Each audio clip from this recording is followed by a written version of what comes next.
네, 할렐루야. 저는 기독교 복음 선교회 마산 주사랑교회 소속의 김동환이라고 합니다.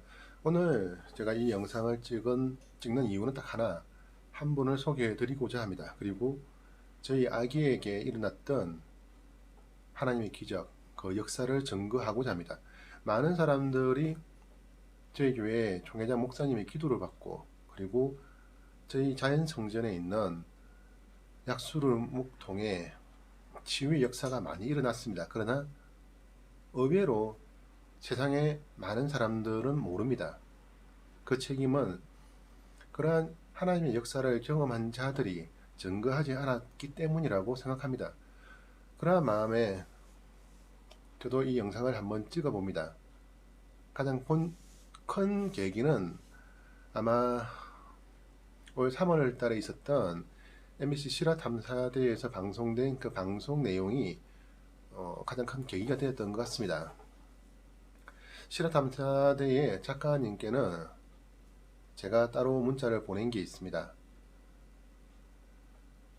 다른 내용들은 다 차지하고라도 그 방송 중에 저희 교회의 치유의 역사, 그러한 부분들을 말 그대로 완전 사기다, 사이비들의 기만이다, 이런 식으로 완전히 깡그리 무시하고 그렇게 폐기 처분할 그런 부분이 있습니다. 그 부분은 다른 사람은 몰라도 저는 제가 보았기 때문에, 제가 겪었기 때문에 아니라고 주장합니다. 그리고 자신있게 이야기합니다. 그 방송을 내어보냈던 실화탐사대 작가님은 저희 아기가 아플 때 저희 아기를 취재하셨던 분이기 때문에 저희 아기의 상태가 어떠했는가를 잘 압니다. 그리고 취재하는 그 동안에 아기가 어떠한 변화가 있었는가 그분은 스스로가 본 게 있기 때문에 아실 거라고 믿고 문자를 보내었습니다. 그리고 저희 교회에 대한 여러 소문들, 그런 안 좋은 악평들, 그것을 기반한 모든 것을 불신하는 그런 중립적이지 못한 태도는 옳지 않다라는 뜻으로 저희 아기에 대한 이야기를 기반으로 한번 문자를 보낸 적이 있습니다. 그리고 그러한 맥락에서 이 영상을 찍습니다. 먼저 저희 아기에게 일어났던 하나님 역사를 먼저는 증거하고자 합니다. 작년 2018년 8월 6일 저희 아기가 창원 파티마 병원에서 백신 접종을 맞고 난 이후 상태가 안 좋아졌습니다. 3일 뒤 다시 병원에 가서 검사를 한 결과 아기가 급성 간부전이라는 판정을 받았습니다. 정상 수치가 간 수치 30인데 아기가 그 당시 3000이 넘었다고 했습니다. 그런 뭐랄까요, 그냥 사람이 멍해지는 기분? 그러한 마음으로 양산 부산대병원으로 급하게 넘어갔고, 하루가 지난 그 다음날 아침 양산 부산대병원에서는 이 아기는 간이식 수술을 하지 않으면 해결책이 없다고, 수술을 하지 않으면 아기가 죽는다고, 그런 말도 안 되는 통보를 저에게 했습니다. 아기가 너무 어려서 수술하기도 힘들지만 꼭 수술을 하겠다 하시면 서울 아산병원에 연락을 해 놓겠다고 바로 올라가라고 했습니다.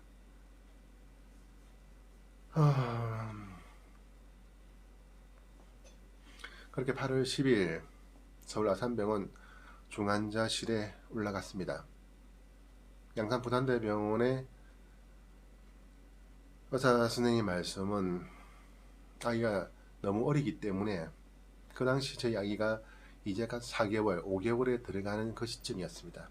너무 어린 아기라서 가는 도중에 죽을 수 있다라고 말씀을 하셨습니다. 그때 이 마음을 생각하면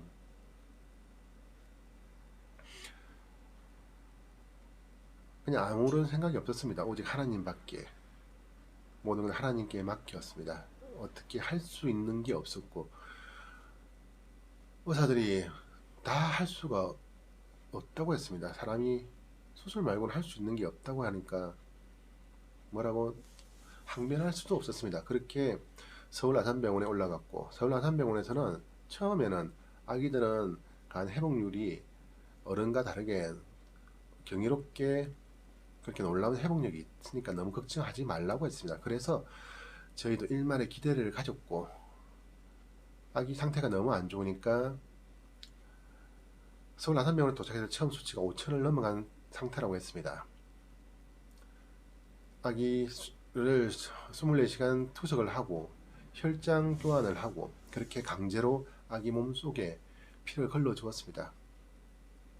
그러나 하루 이틀 시간이 지날수록 아기 상태에 호전되는 모습이 안 보이니까 병원에서도 결국은 수술을 생각하셔야 될 것 같다라고 했습니다.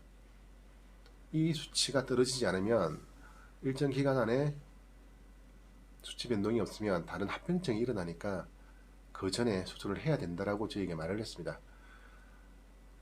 저희가 아기가 아플 때 창원에서 양산으로 넘어갈 때 아시는 지인분을 통해서 저희 교회 총회장 목사님께 아기를 위해서 기도를 부탁드린다고 말씀을 좀 전해달라는 그렇게 부탁을 드린 게 있습니다. 그리고 그런 보고가 올라갔고 그 이후에도 계속 아기의 상태에 대해서 보고가 올라간 걸로 알고 있습니다. 그래서 그런지 몰라도 처음 양산에서 서울로 올라갈 때 아기가 잠시 구급차 안에서 의식을 잃은 게 있습니다.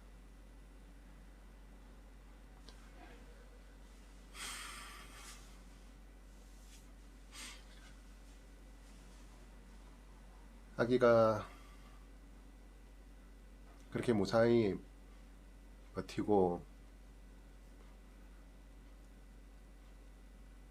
서울에서 8월 14일이었던 것 같습니다. 집에 짐을 가지러 내려왔다가 다시 올라오는 길에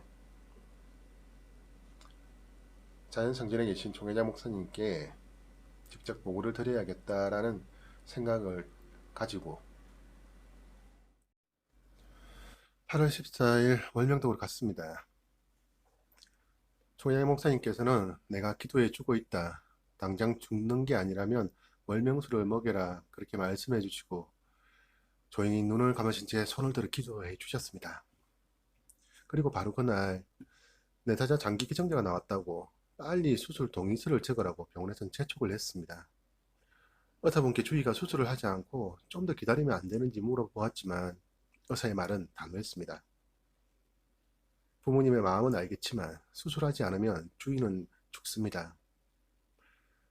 그렇게 재촉하는 의사 앞에 결국 수술하지 않고도 나을 수 있을 거라는 그 기대감은 모두 다 내려놓았습니다. 수술 동의서를 적어주고 하나님께 기도를 드렸습니다. 하나님, 수술하는 게 뜻이 아니라면 이 모든 게 틀어지게 해주십시오. 그런데 그 기도의 응답이신 듯 그날 아무리 기다려도 연락이 없었는데 저녁 무렵 확인을 해보니까 수술 대기자 중에서 장기 적합 판정에서 떨어졌다고 했습니다. 그런데 또 그 다음날 똑같은 일이 일어났습니다. 그 다음날도 다시 장기 적합 판정에서 떨어졌습니다. 그렇게 연속으로 떨어지고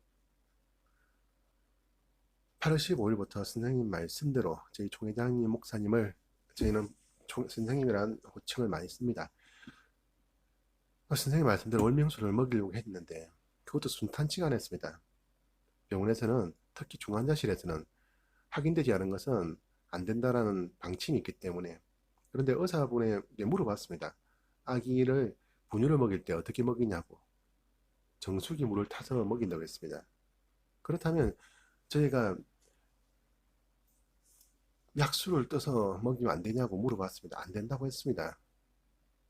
그런데 어떻게 보면 거기서부터 믿음과 현실의 괴리감이 있었습니다. 의사는 하지 말라 하고 총회장 목사님은 먹이라고 하시고 결론은 더 이상 의사들이 할 수 없다라고 했었기 때문에 수술 말고는 할 수 없다라고 했었기 때문에 저희가 월명수를 먹였습니다.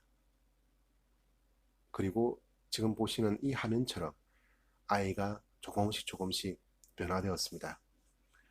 처음에 그렇게 수술하지 않으면 안 된다고 했던 의사들이 월명수를 먹이고 3일 뒤부터 수치가 조금씩 떨어지는 것을 보고 말이 바뀌었습니다. 그리고 8월 24일 드디어 일반 병실로 옮겨갔습니다. 그리고 10월 4일 꿈에도 그리던 퇴원을 했습니다.